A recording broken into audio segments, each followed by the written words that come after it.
Exciting day for the organization, obviously. When it looked like Cliff might be available a couple weeks back, he was clearly number one on our list, as I'm sure he was for a lot of people, and we just went at him basically as hard as we could.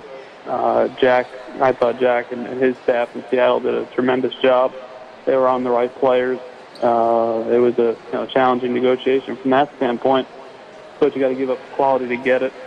And we felt that our scouts would put us in a position by really backloading the system to a degree where, hey, this deal's going to hurt.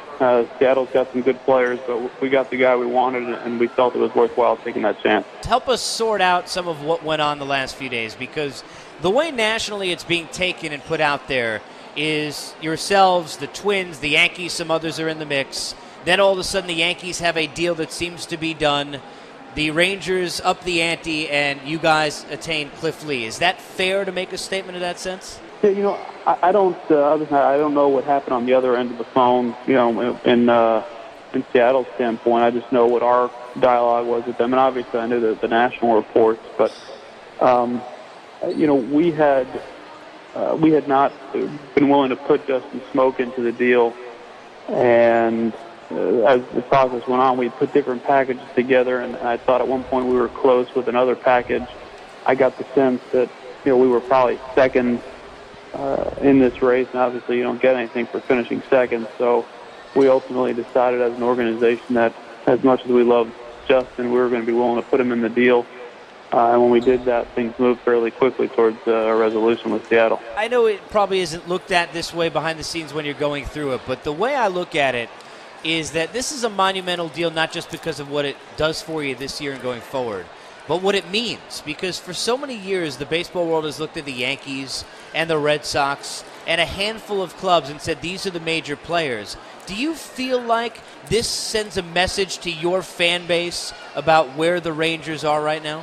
Well, I hope so. But ultimately that message will have to be backed up and delivered on the field. I mean, if we make this trade for Lee and don't make the postseason, it didn't work. I mean, that's as succinct as you can say it. This is about us feeling like we have a chance. I've said all along, I think the Angels are the team to beat. They're clearly the cream of the division, the cream of the crop. They have been for years. And until somebody knocks them off, I look at them as the defending champion. And, we felt we were going to have to be really good to have a chance to do that. And regardless of what the standings say today, it's going to be a challenge. And so we felt like, hey, this might be a time to put our best foot forward. We've got a good young nucleus. We were able to add a few pieces here in the off season, and we had one pretty substantial need.